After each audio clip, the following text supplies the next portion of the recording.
Yeah, no one's happy right now with the front office. Nobody. And neither are the players, by the way. Players are pretty pissed off.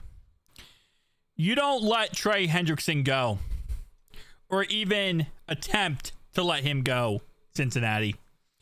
He is the most franchise guy you can get. He is live or die Cincinnati. Like, it is insane. A guy who just wants job security. 3-year extension to his contract, who's not even asking for $30+ million a year, who just wants to get paid for 3 more years because he wants to raise his kid in Cincinnati. He wants to be with his wife and help raise their kid in Cincinnati. And you're telling him, yeah, you can go request a trade. Well, people are pissed. Rightfully so. I mean, it's like the Bengals catch a W. The front office is like, we're not trading T. Good. We're not going to answer calls for T. Okay, front office W right there. We're trading away Trey Hendrickson. No.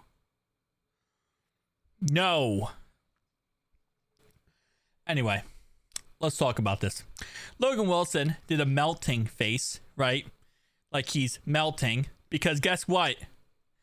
Guess what's going to happen when you trade away Trey Hendrickson, front office? Guess who the next person is who's going to request a trade? Logan Wilson. You start trading away these stars, Logan's going to request a trade. And then you're going to be left with nobody. Nobody on defense. So unless you want to go and trade for unless you want to go trade for DK Metcalf and just try to build the best offense to ever seek the field, I don't know what the heck you're doing. Because our defense sucked last year. And that was with Trey. I can't imagine without Trey. BJ Hill, who's obviously going to leave us in the end because we're not going to re-sign him. Because the front office has made zero efforts, according to sources, to even think about re-signing BJ Hill.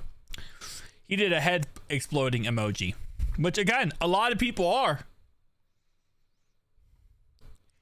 There are still linings to the Trey Hendrickson trade, but that's not the immediate point.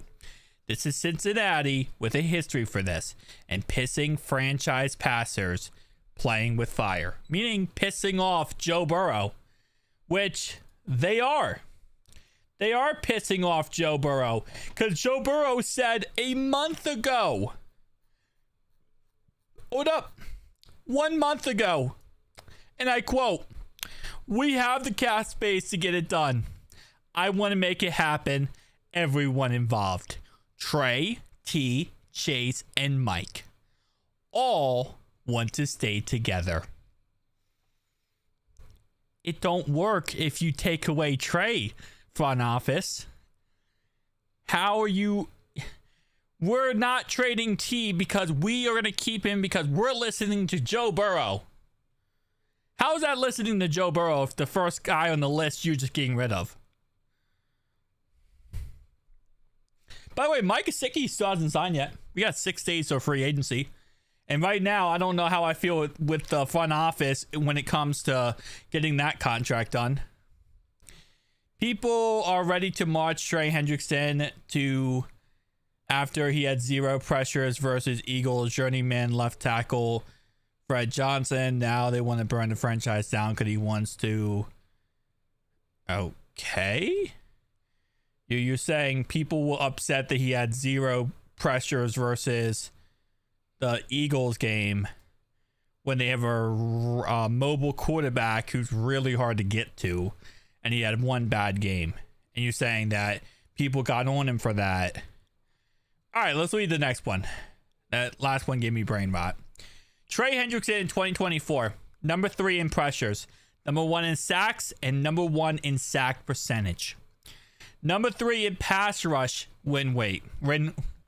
My speech impediment. Win rate. I can't say R's and I can't say W's. Just like, hunting rabbits. It's rabbit season. I can't say R's and W's. Trey Hendrickson in 2023, number 7 in pressures percentage, tied second in sack, and number 1 in sack percentage, 11th in pass rush win rate. And again, guess what? He's the only one doing it.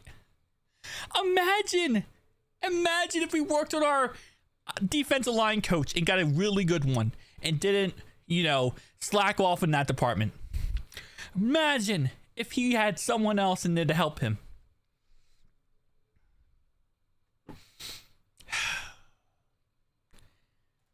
Yeah. Has not missed a game since games that start in the past 2 seasons. That's why I said before, I don't want, what's his name? I don't want our Joey Bosa. Joey Bosa's played like 14 games last year, 9 games year before that, 5 games year before that. He can't stay healthy. Trey stays healthy. Trey plays. 72.5% of snaps in 24, 67.7 in 23. Hey, you have permission to seek a trade. I mean, what the actual fluff? Yeah. Lewis isn't wrong. That's why people are upset. Why people are pissed off. This is the guy who is playing to the top of the tier. And again, I understand. Listen, he wants $30 million per year. I understand the idea of wanting to trade him. I do. But there's been no reports that he wants $30+ million a year. There's been reports of that's what he's worth. And he is. Look at other people who just got paid. Max Crosby, obviously. But he's also been very vocal and said he wants to do anything to get Cincinnati a Super Bowl. He said, if you have to trade me away if those picks are going to get Cincinnati a Super Bowl. If he can stay here and help us win, he wants to. This guy wants to do anything he can to help us be successful.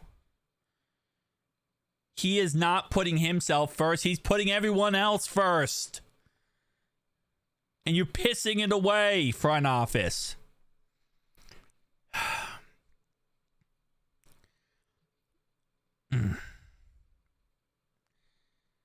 But doing this also means doesn't mean a trade will happen. Yeah, that is also true. And knowing the Bengals, here's what I said before, and I'll say it again.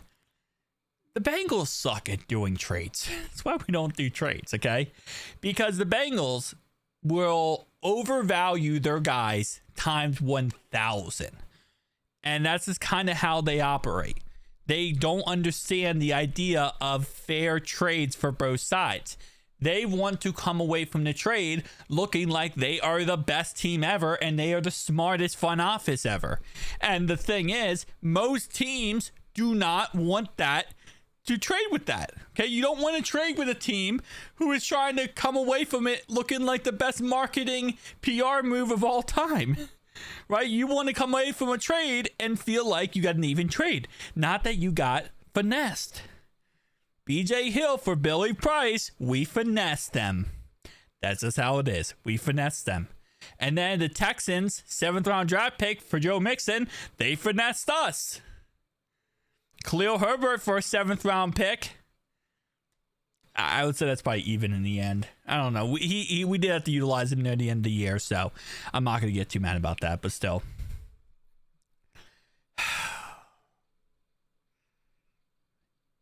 The offer Bengals made to Trey Hendrickson isn't as disrespectful as some may lead you to believe. I don't know what they offered him. We have no idea what they offered him at the end of the day. Someone said, okay, so this is a guy who does all like the spreadsheets and stuff like that. Oh, not spreadsheets. He does all like the contract prediction stuff. He said Trey Hendrickson for Quentin Nelson and a 3rd. Nelson's on the contract till 2026. I mean, that would be the best situation possible if we did trade him, to get someone like Quentin Nelson, who's one of the best left guards in the league. But again, like I mean, it's like, this is what we have to understand. You trade him away, right? You're like, well, we traded him away. We got Quentin Nelson. Isn't that awesome? Yes, you're protecting Joe Burrow. You're winning in the offensive trenches. But what happening on defense? Your defense, is it going to be the same thing as last year? Are we going to go 9-8, have the best offense statistically out there, period, end of story? But our defense sucks. And are we going to have to try to put up 40-point games every single week and hope and pray that that works out and that's good enough? Because our schedule got a lot more challenging, a lot more difficult. So having to put up 40-point games is not going to be an easy situation. And if our defense is this bad, and it's going to get even worse if we don't get anybody. Yeah. Peace out.